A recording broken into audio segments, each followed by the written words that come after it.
Welcome to the Inside Scoop Live podcast, where indie authors get personal about their books, their writing, and their passions. I'm your host, Sherry Hoyt. Join me for some lively conversations with debut indie authors and seasoned veterans alike. It's a great place to find your next amazing read or even get inspired. So sit back and enjoy the show and let me know what you think. Hey everyone, thanks for joining the show. Today I'm talking with Jessica Mehta, author of Savagery, a poetry collection reflecting what it means to be Indigenous in today's increasingly hostile post-colonial America. Before we get started, here's the inside scoop on Jessica. Jessica Mehta is a citizen of the Cherokee Nation, multi-award-winning poet, and author of over 12 books. Place, space, and personal ancestry inform much of her work. She's also the editor-in-chief of Crab Creek Review and owner of an award-winning small business. MehtaFor is a writing services company that offers pro bono services to Native Americans and indigenous-serving nonprofits. Her novel, The Wrong Kind of Indian, won gold at the 2019 IPPYs, the Independent Book Publisher Awards, and at the American Book Fest Best Book. Jessica also received numerous fellowships in recent years, including the Everett Helm Visiting Fellowship at the Lilly Library at Indiana University in Bloomington, and the Eccles Centre Visiting Fellowship at the British Library in London. Jessica is a popular speaker and panelist, featured recently at events such as the U.S. State Department's National Poetry Month event, Poets as Cultural Emissaries, a Conversation with Women Writers, as well as the Women's Transatlantic Prison Activism Since 1960 Symposium at Oxford University. Jessica has undertaken poetry residencies around the globe, including Hosking Houses Trust, with an appointment at the Shakespeare Birthplace Trust in England, Paris Lit Up in France, and at the Crazy Horse Memorial and Museum in South Dakota. Her work has been featured at galleries and in exhibitions around the world, including IA&A Hillier in Washington, D.C., the Emergency Gallery in Sweden, and the Institute of American Indian Arts in New Mexico. You can learn more about Jessica Mehta and her works by visiting her website, jessicamehta.com. Well, hi, Jessica. Welcome to Inside Scoop Live. Hi, thanks for having me. Yeah, I'm excited to talk to you about your collection, Savagery, winner of the Reader Views Literary Awards for the most innovative book of poetry, and also the 2020 Book Excellence Awards. Can you tell us a little bit about this collection? Right. So this is by Lilly Press, and I know a lot of people outside of the Pacific Northwest might not be familiar, but Lilly Press is a collective. So basically, every poet/editor comes on and serves a 3-year term. So while your book is being published, at the same time, you're working as the publisher for other collections. Lilly only works with Pacific Northwest writers. And if you're from Oregon or the Pacific Northwest, Lilly is pretty well known and renowned. So I had been trying to join the collective for many years. And it was ultimately this collection that got me in. Normally when I write poetry collections, because I believe this was somewhere between my 10th and 13th book, I personally kind of keep track by what's been accepted by which publisher. So I'm not 100% certain where it falls in the ranking. Yeah. But I write, chronologically, and they kind of organically become a collection that makes sense. But this one was a little bit unique because the original manuscript that Lilly accepted is pretty different from the final version. And that's because during this 3-year term, my mother passed away, and I ended up doing quite a bit of writing, as most poets would, and wanted to incorporate some of those poems into it. So it did change and evolve and metamorphosize a little bit, but I do think that ultimately it ended up kind of making it a stronger collection. The bulk of this work is about self-identity as an Indigenous woman today in post-colonial America, and I think the death of a parent kind of moves you into the next phase of your life. So I think that was an important aspect of it, and I'm glad that it could kind of congeal its collection a little bit better than it did initially. Yeah, it's funny how our work evolves, huh? I know our reviewer said that she felt like she felt your raw emotions come through the pages, and also that each poem made her skin tingle. And that's, to me, that's pretty powerful. So I was wondering, how long have you been writing poetry? And can you talk about a time where you learned the power of language through your poetry? Yeah, I have been writing poetry ever since I could write. My parents saved everything because I was raised as an only child. My sister was 15 years older. So I have poems that I wrote when I was 6. My undergraduate degree was in literature. Both masters are tied to writing, but I didn't start considering publishing until I was, I think, 30. So I think a nice round number. Oh, wow. And there's no real reason for it. After so many years of writing, I had, a huge stock of poems, and that was kind of a different process of putting together a potential manuscript to send out there. Mm-hmm. I had no idea what I was doing at all. If I could do things over, my first 2 books were actually maybe 2 or 3 books in one. And it was actually the poet Marvin Bell who told me, this could be a lot more than just one book. But it's a learning process. Uh-huh. And my story of getting published, I sent it out to various journals and magazines for about a year before I thought about a real book. And no idea how to find a publisher. I kind of stumbled upon one. The first query I sent out was accepted, so that is not a normal story at all. And wow, yeah. I got a little bit spoiled with that. And that first publisher, they published poetry pretty regularly, but they were more of an art publisher. So the books were absolutely gorgeous. And I went into, this is what a poetry, this is nice, hardcover, commissioned paintings. No. Sending out one query and, a gorgeous book is not the norm, but it was a fantastic welcome to the publishing world. Yeah, what a nice experience. Now, you've taken your poetry up a notch, integrating it with technology, which is, I find fascinating. Can you tell us a little bit about your Red Act exhibition? Sure. So outside of my creative work, I own a writing services company which specializes in search engine optimization, or SEO. For people who don't know what that is, it's basically what we do to make sure some websites appear further up in Google search results or any search engine results. So dealing with technology is what I do on a daily basis anyway. But I think everyone kind of knows there's only certain people that would ever pick up a poetry book or go to a poetry reading, and it's a relatively small circle, especially once we get into what kinds of poetry or indigenous poetry. But then I was doing a fellowship at Halcyon Arts Labs in Washington, D.C. from 2018 and 2019.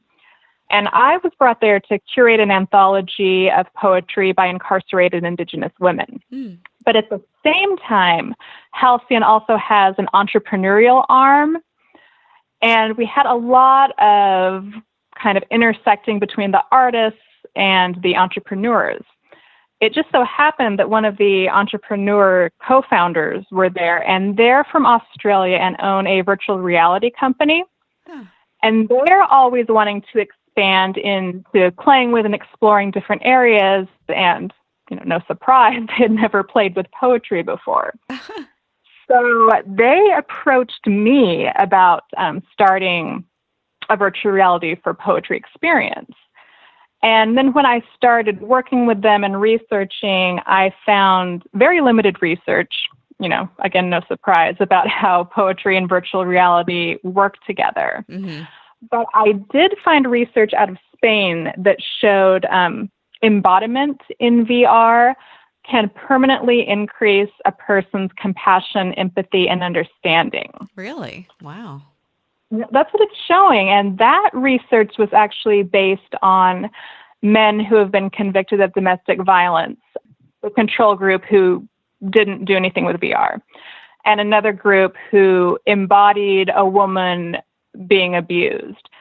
And obviously this is relatively new, but the research is showing that even months and years after that single experience, they exhibited more compassion and empathy for these women. Wow. So whether or not that can translate to poetry and a person experiencing Indigenous women narratives in poetry, whether or not that will help encourage more compassion in them, I don't really know. But, the quote unquote worst case scenario is more people will experience Indigenous poetry because people might not necessarily go to a poetry reading if that's not their thing.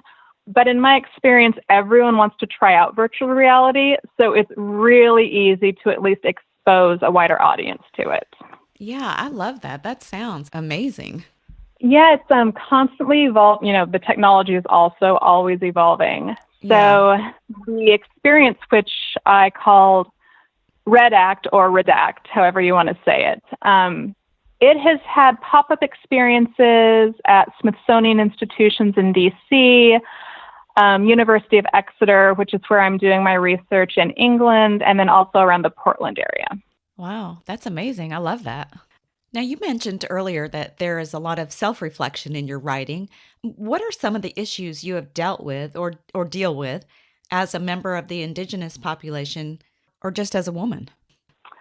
Well, unfortunately, there's a fair amount of overlap between as a woman or as an Indigenous woman. Personally, I have, or people in my immediate family have faced a lot of the disparities that are common in Indigenous populations.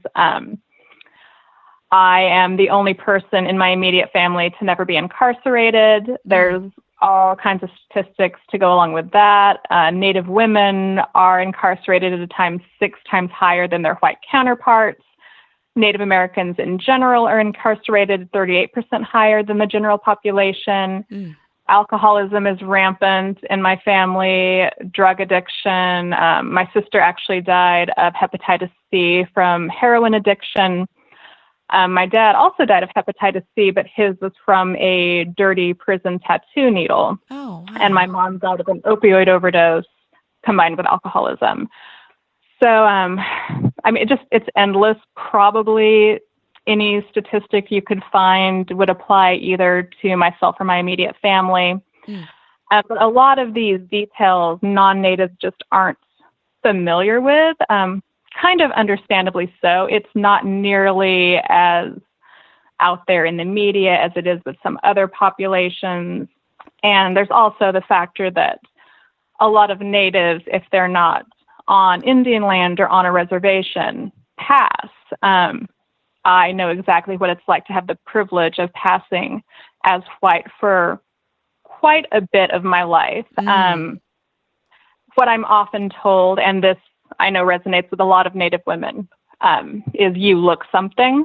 And that's actually the name of one of my novels that just came out last month.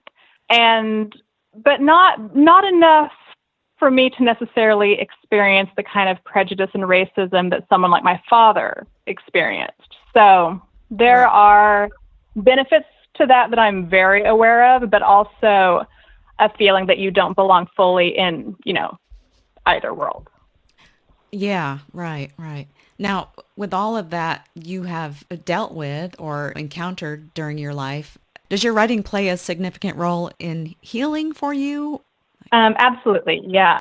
I think I always, at least subconsciously, knew that because I write because I have to. There are times when I write at least one poem a day, and I know immediately if it's what I consider good and will be published.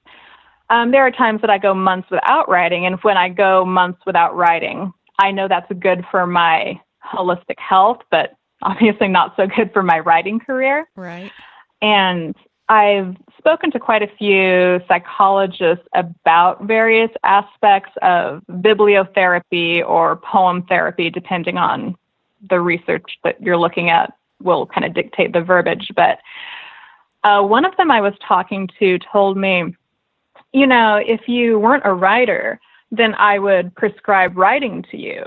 But clearly you've been self-medicating your entire life. Oh, because wow. if you haven't been writing, then, and this is what a psychologist told me, you would go insane because trauma feeds psychosis.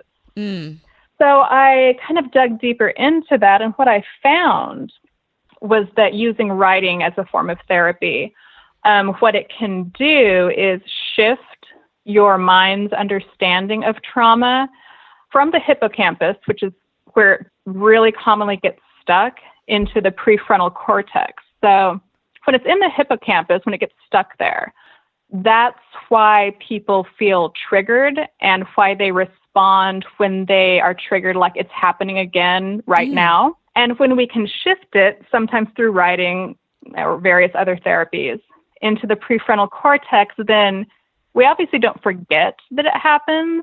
But when we experience a trigger, our mind and body understands, okay, this is a memory. So that's apparently what I and probably quite a few other writers are doing. Yeah, I've actually heard of that. And it's not the same if you type it out. You've got to handwrite everything. And for some reason, that makes the difference. Do you find that to be true, or do you type? I type. I type because my thoughts, I can't write that quick by hand. Right. I have started a tiny little gratitude journal that I finish every daily meditation session with. And 2 months ago, I started doing just a daily journal of what happened that day. But that, I kind of dread it every day. I'm at least going to finish the notebook. And the only reason I started that was partially because my handwriting has completely gone to hell. It used to be beautiful. And partially because, of the current situation. Yeah. And I don't know if you've seen some people posting on social media, get your kids to keep a journal of during the pandemic. I'm like, well, yeah, that might be interesting to have. So that's why I've started that. And I honestly don't know if it's helping in any real big capacity. Yeah. So you also address topics such as body image and eating disorders through poetry. Talk about your poetry performance art. What is poetry performance art? I've only done 2. There were more scheduled before lockdown happened. But kind of along the same vein as poetry and virtual reality, I started a poetry performance art series also when I was in Washington, D.C., and it was just another means of engaging audiences and encouraging people to consume poetry in various ways. It's called Embody Poetry. And I take a poem and I write it on I call them volunteer models. They're non-professional models, and they are paid a pretty handsome honorarium, but still, that's what I call them. I seek out these volunteer models who inhabit bodies that are either underrepresented and or hypersexualized in the contemporary Western art gaze. I work with them to match them with a poem that I feel kind of complements them and who they are. And it's basically me finger painting on nude form a poem. So in DC, actually the model was my roommate at the time, and he was a Black queer dancer. So I used gold paint on him, and it was during an open studio final showcase type of situation where audience could come and just watch. He had the autonomy to invite people up to paint a word on his body or not. Oh, wow. And that can always shift and change with the model, and I never promote that because who knows how they're going to be feeling at the time. Right. I did a similar thing in March at my showcase for Open Signal in Portland. And the model was a Mexican-American woman.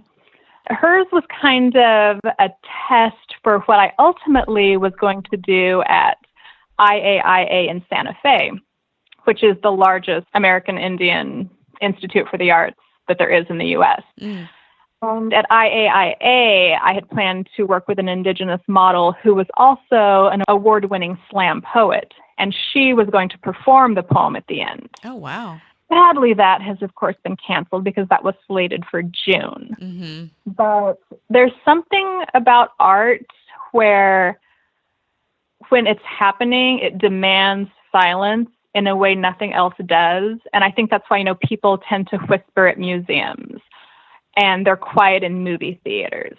And seeing something happening like this, it's very difficult for me to gauge the experience as an audience member because I am just so in it and trying to keep the paint mixed and trying to figure out where I want different words on the body, and at the same time trying to have a really like casual conversation with the model because they're not professionals, and I'm sure it's very intimidating for them. I'm trying to keep them distracted.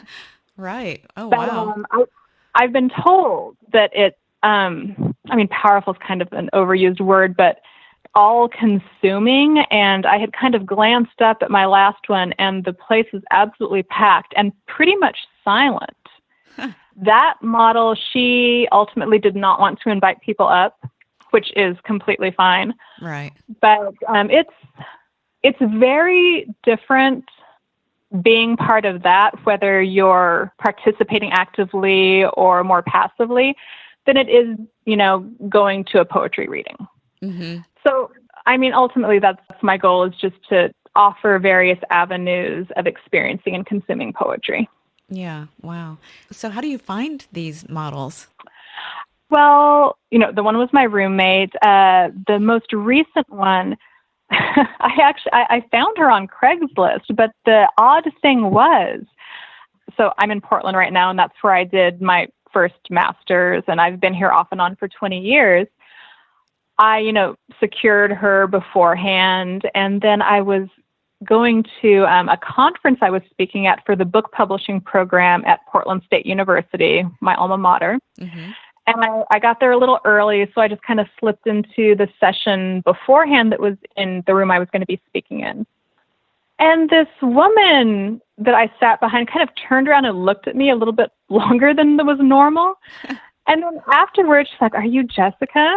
And I said, "Yes." And I'm thinking, oh, it's someone else that I don't remember, and I completely should. She's like, "I'm your model next month."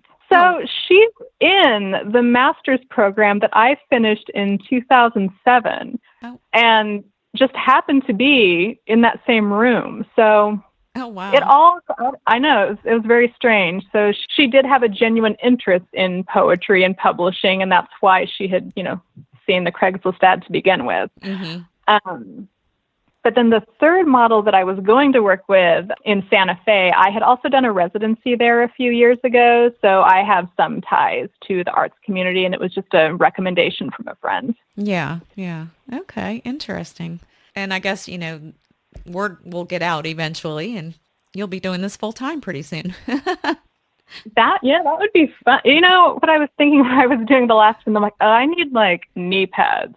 Because I'm getting too old to be crawling around on concrete with bare knees. Oh. But it's different every time, and it gets smoother with the process every time. Right. Now, are you currently pursuing your doctoral degree? I am, at Exeter in the UK. And PhD programs in the UK are different than in the US. Mm-hmm. So you're either research track or teaching track, and you have to have your master's already when you start. So when you're research track, you do not take classes. All you're doing is researching and writing your dissertation. So that's why I'm bouncing all over in Cannes. I'm not tied to classwork. Oh, okay. And so now you're doing your doctoral research on the intersection of poetry and eating disorders, which is fascinating. But can you tell us a little bit about your research? Yeah, I'll try to keep it brief. Obviously, I could say a lot because I'm writing an entire book on it. Yeah. Very little has been done. There is some existing research, and partially why so little has been done is because eating disorders as we know them today have only existed since the end of the 19th century.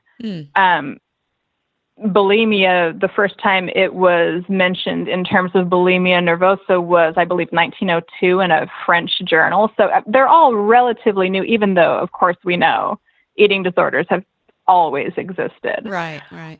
Along Christianity, Eve was considered the first disordered eater. And there's all kinds of research about that. But what I'm specifically looking at is where eating disorders meet and perhaps influence poetry, specifically in a 100-year span from the 1870s to 1970s. So I am considering 5 key female poets, and that includes Christina Rossetti, Elizabeth Barrett Browning, Marion Moore, Anne Sexton, and Sylvia Plath. Mm-hmm. And what I'm looking at is how the medical texts and theories of their particular eras might be reflected in their work and life. There's some really interesting details of existing research, things that show like women who either have an eating disorder or likely had an eating disorder use an M dash at an astoundingly higher rate than women who don't or didn't have an eating disorder. Really? And some of the theories are that it's pretty obvious when you think about it. The M dash kind of scrapes away any excess fat. It can remove words. It gets right to the point. And then the visual image of an M dash in general mimics the results of an eating disorder. You know, it's long and slender. Yeah. So that's just one example. But yeah, there's what I consider very fascinating little details in that intersection. And my goal is that hopefully I will be able to create the first complete book on this very niche focus. Yeah, very niche. Yeah. Oh, that is so interesting. So how long is this process? How long will it take you to do all your research and then write your book? Do you have a timeline? Well, it's all, changing now because all of the archival libraries are closed. Oh, right. Who knows when they'll reopen. So I am basically if you look at it one way, I'm exactly at the halfway point because really a research track doctoral program there takes 4 years. Mm-hmm. But a lot of people say 3 because that 4th year is dedicated strictly to editing your dissertation. Mm. You might get that done in 1 month. You might want to take the whole year, but that 4th year, you're not even really paying tuition. It's just so minimal that it doesn't really count. Mm-hmm. So it kind of depends on what you think of. But I've completed 2 years. Yeah. Wow. That's an extensive program, 4 years. Wow. Yeah. Well, and when you're doing what I'm doing, which the plan was to spend a substantial amount of time at many archival libraries around the world, mm-hmm. You need it. So I've spent the most time at the Rosenbach Museum in Philadelphia, which has pretty much the vast majority of Marion Moore archives. I did get very rarely granted photography permissions from the Lilly Library in Indiana for the Sylvia Plath archives, but when I was there, I was kind of looking at a different angle. Mm. So now I'm kind of in this position of working with libraries remotely and begging them to make copies for me. And this is something that was never allowed before, but now they're having to change everything as well. So wow. I got really, really lucky. I had mentioned to you that I was going to be at the Harry Ransom Center at UT Austin this spring, which is no longer happening. But one of the librarians there went through and scanned almost 300 pages of Anne Sexton's poetry drafts, which have never been digitized before, and gave me permission to reprint them. So that's what I'm doing this week, is going through page after page of scans. Wow. Yeah. Everyone's having to change all their processes, and it's just a unprecedented time we're living in right now. I know. I feel like we've all gotten more sedentary over recent months. And writers are notoriously sedentary, and it's so important to get up and move, throughout the day, not only for our bodies, but also our creative processes. I know on the days I exercise or, get up and move, I'm better physically, mentally, and just all over. So how do you practice self-care throughout your day? My personal practice of self-care is kind of a balance because, this isn't really a surprise given anyone who's read my work or my doctoral research. I'm in management from an eating disorder, and part of my personal eating disorder was bulimia by way of excessive exercising. Mm. So it's not difficult for me to motivate myself to get up and work out. And I will admit that I've turned one of my spare bedrooms into a proper home gym during quarantine. But I've been in management for a while now, so I think it is pretty well balanced. I'm also a registered yoga teacher with my 500-hour certification and children's yoga teacher and certified personal trainer and all this kind of stuff. So I'm very lucky in that regard that I have the knowledge and skill set to be able to practice pretty comprehensive self-care plan while we're in quarantine. And I live in a very beautiful area where running outdoors, in the springtime is obviously a pretty easy thing to do. Yeah. But I think that physical exercise is also a springboard for creative thought. Like if I start getting bogged down, it has always been when I'm on a long run or some other kind of activity where I can't readily write something down that I'm inspired, as much as I don't like that word. Right. So it's a welcome break, especially like I just can't think about this particular subject anymore. That it is a way of clearing my head. So Yeah. it all is working together. Yeah. Oh, yeah, it does. Definitely. Now, speaking of inspiration, what are you working on now as it relates to your writing? Well, I have 2 books forthcoming in 2021. One of them is called Antipodes by New Rivers Press. And it is a collection of experimental poetry that, this is really difficult for me to try to say because basically these poems can be read forward or backward, word by word. Whereas when we think of reverse poetry, it's generally forward or backward, line by line. Mm-hmm. I've always asked people, is what I'm doing, is this a thing? Does it have a name? Did somebody actually start it? Should I be giving credit to somebody? And I've said this at every reading for the past year and a half. Twice someone has come up to me and said, yes, it's a thing. I've seen it, but I can't remember where. Well, that's not really doing me any favors. So if anyone listening to this knows, please let me know before, this goes to print. Yeah, because it could be your thing, right? I'm sure it's not, is the thing. But I've looked. I haven't dedicated my life to looking, but right. As of right now, I am calling them antipodes, which in geography means polar opposite. Okay. So that is coming out next year, and I'm kind of curious how the editing process for that will go, because New Rivers Press was founded in the 50s, but it's a university press, and graduate students are involved in the entire process. And this isn't really like any other kind of book where it's like, okay, you can give me feedback, what's not working here, because if you want to change one word or one letter, then you've changed I need to change the entire thing. Right. Yeah. I don't know how this will end up panning out, but we'll see. And the other one is selected poems from 2000 to 2020, which was the Birdie Prize winner from Meadowlark Books. And it was curated and edited by a senior editor at Calyx Journal, Brenna Crotty. And I'd always kind of like, that's, 2000 to 2020. And then if I never publish a poetry book again, I feel like that's a nice little culmination. But the difficult thing for me was I am terrible at sequencing poems, my own poems as well. I'm I think, terrible at choosing what are my 50 best poems. So I really wanted somebody else to do that work, basically, and that's what Brenna did. And I just trusted her completely, didn't spend a whole lot of time looking and like, is this really that great, or, something like that. And apparently someone else thought it was good too, since it won that prize. Yeah. But that's also coming out in 2021.